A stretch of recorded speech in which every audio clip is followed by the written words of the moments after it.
fighting for what we all hope for, the face of freedom, the next President of the United States, Dr. Ron Paul.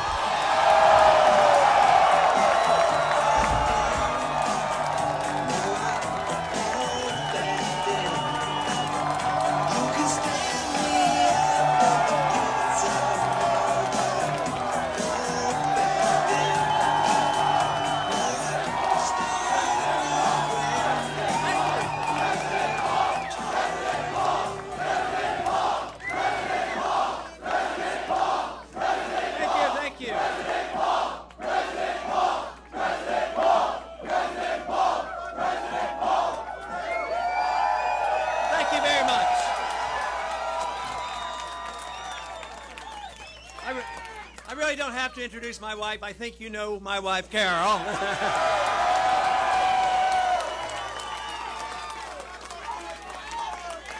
And we have a few other members of the family here. We have a daughter-in-law of Peggy, and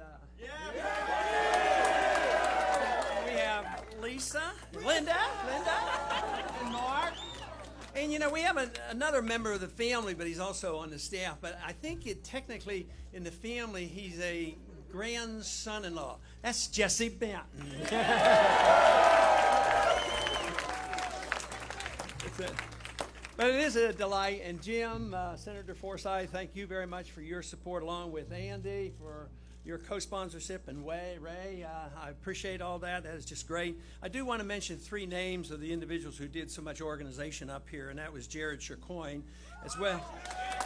Jared, I don't know if he's here. He's probably still making phone calls or something. and Bob Goodman, he's a tremendous amount of work here. And Jordan Braun, he was fantastic. But there was one other acknowledgement I wanted to make. I wanted to thank the union leader for not endorsing me.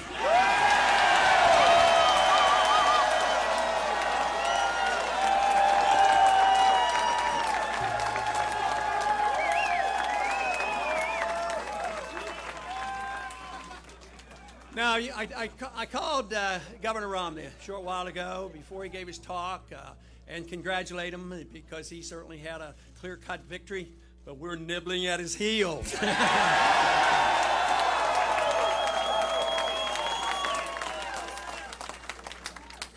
But there was another victory tonight. He had a victory, but we have had a victory for the cause of liberty tonight.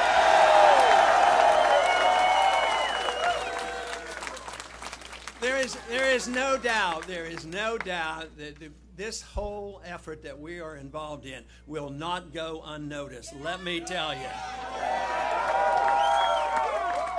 I think the intellectual revolution that's going on now to restore liberty in this country is well on its way, and there's no way they're going to stop the momentum that we have started.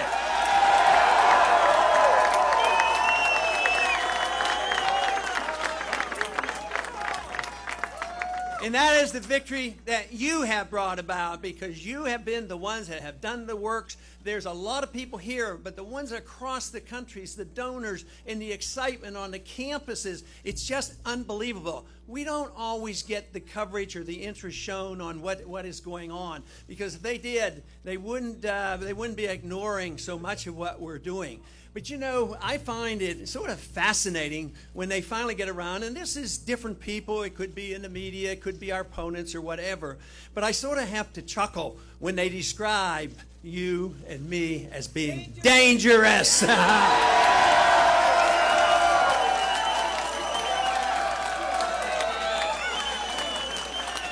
That's one thing, they are telling the truth, because we are dangerous to the status quo of this country.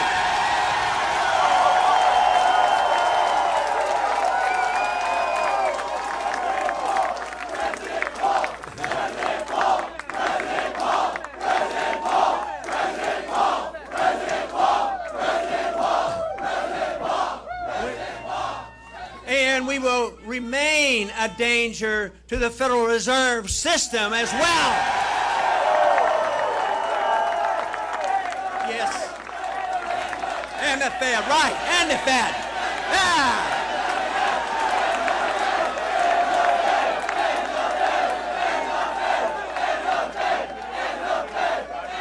know, in studying monetary history from the beginning of our country and even throughout all of history, monetary policy on periodic occasions will become the dominant issue. And we have emphasized that, and it has become an important issue. Just think, this is the first presidential campaign that the subject ever came up since the Federal Reserve was started. So we are now, because of what is happening, it will remain a dominant issue. There's no way they're going to put it to bed because they have destroyed our money. It's worldwide. There's a financial crisis going on, and it's only sound money and personal liberty that can solve the crisis that we have today.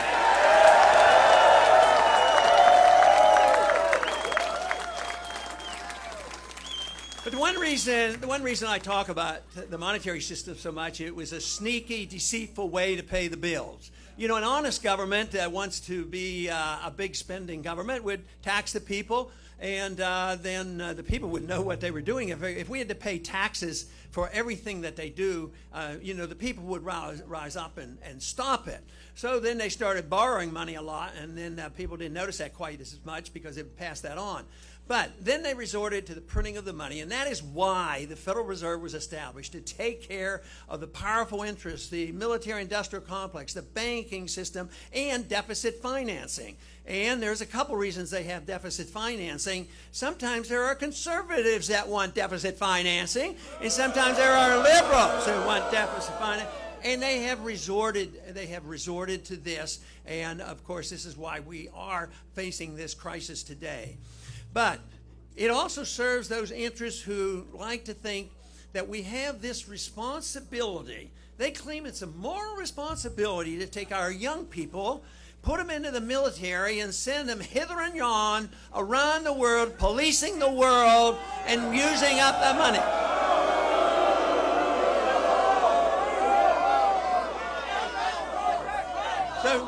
So just as we have been able to bring to the forefront that most important issue of funny money, fiat money, the paper money system, the Federal Reserve, we have brought to the forefront. Others have tokenly talked about it. They get in office and they do nothing about it.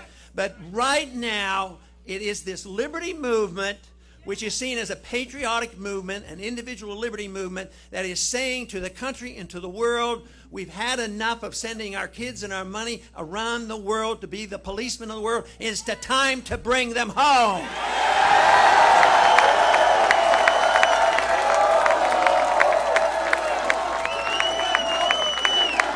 Bring them home.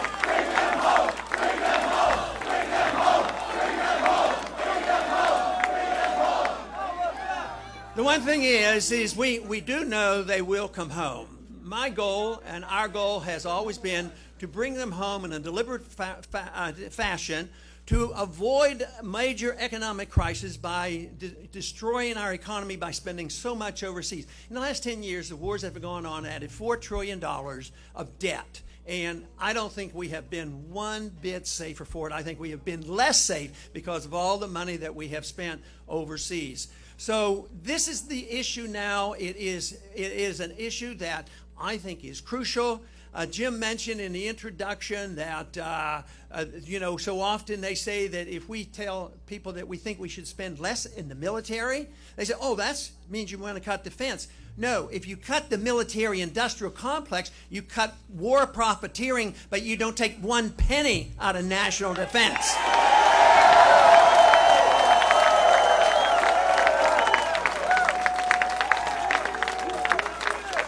And besides, we're flat out broke. Fortunately, we did not have to fight the Soviets. The Soviets brought themselves down for economic reasons. Do you know that they were so foolish and thought themselves so bold that they could pursue their world empire that they invaded Afghanistan? But we will come home, but if we do it now, calmly and deliberately, we can save our economy here at home. Because there are a lot of people who are suffering here at home. You have to stop the inflation because that's what destroys the middle class, and that's what transfers the wealth from the poor and the middle class to the wealthy. And that is why the wealthy got their bailouts and the middle class shrunk and they lost their jobs and they lost their houses. So this is what we have to do. We have to cut the spending. This is why I have made a token suggestion. In the first year at office, we would cut at least $1 trillion from the budget.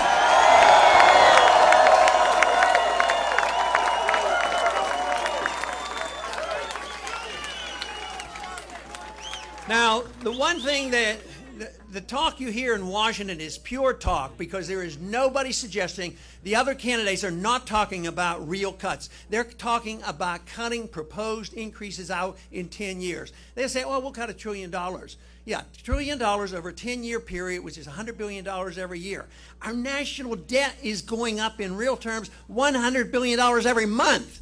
And they claim that's cutting, and they're yelling and screaming, oh, we can't cut, we can't cut. We do have to cut. We have to live within our means if we want to be able to at least take care of the people who have been made to be so dependent on the government. I mean, we have to work our way out.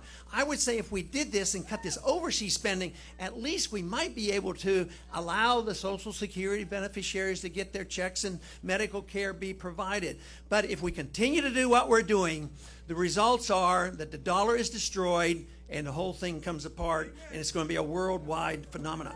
Already, Social Security beneficiaries are suffering a lot. Their income is shrinking because the value of the dollar is going down, so they're getting their checks cut. And that is why you have to think about the cutting and stopping the inflation. But overall, you have to ask, once again, as our founders did, what should the role of government be in a free society? The role should be very simple: the protection of liberty.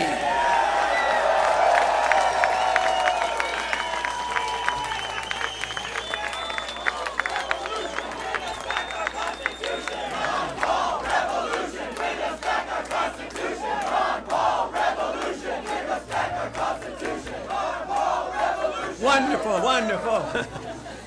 You know, the Constitution was written for a very precise manner. It was not designed to restrain the individual, not to restrain you. It was to protect your liberties and to restrain the federal government.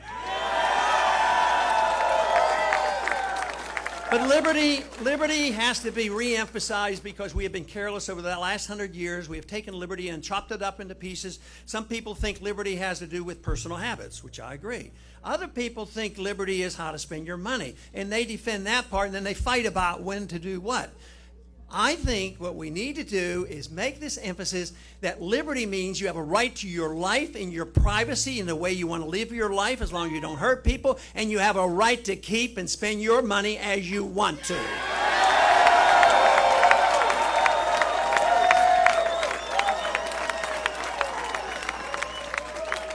But freedom is a wonderful idea, and that's why I get so excited, but I really get excited when I see young people saying, it is a wonderful idea. Freedom is popular, don't you know that? Now, freedom brings people together. I think it's magnificent that the crowds that have come out over the weeks and months have been very diverse, because it should be, because some people want their freedom to practice their religious in one way, maybe another way. Some might not even want to practice it at all. But freedom, if you understand it, you should all fight for freedom because you want to exert your freedom the way you want. Same way with economic freedom. It should bring people together. And I think this is one reason people worry about, how are you ever going to put in a coalition, or how are you going to, oh no, they don't want a coalition. They said, how are you going to compromise and give up some of your beliefs in order to get some things passed? You don't have to compromise. What you have to do is emphasize the coalitions that people want their freedoms for a different reason and bring them together. It's been, America has been the greatest country ever, the most prosperous country ever, the largest middle class ever. But it's not that way today. Our middle class is shrinking. The country is getting poorer. The wealth that is apparent is based on debt. The few who really hold the wealth, it's maldistribution because it shifts over due to the regulations, the control of government. We have had too many people too long in the last 100 years thinking that it was beneficial more to have high-paid lobbyists to get and to find out what they can get from the government, rather than us petitioning our government in a proper manner, to petitioning our government and demanding our freedoms back again.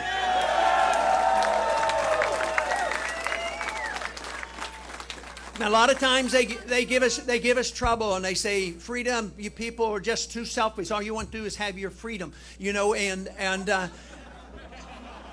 they argue that that is the case. But the thing of it is, the people, the bleeding hearts, and I understand them, and I recognize them, and I believe most of them are well intended. But it doesn't work is the problem. All that good intentions of saying, we're going to give everybody a free house and no loans, and then they can borrow against, you know, the equity. And look what happened. It was a bubble, it burst, and they lost their houses. So the humanitarian instincts are there across the board. What we have to convince them, if you're a true humanitarian, you have to fight and argue the case for free markets, sound money, property rights, contract rights, no use of force, and a sensible foreign policy so we don't waste our resources.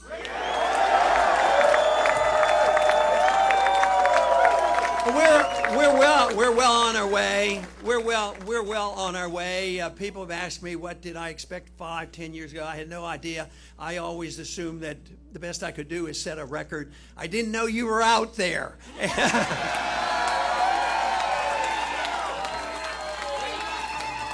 But it's no longer that irate, tireless minority that is stirring up the troops. Now that irate minority, and so tireless as you have been, it's growing by leaps and bounds. It's going to continue to grow by leaps and bounds, and we will restore freedom to this country. Thank you very much.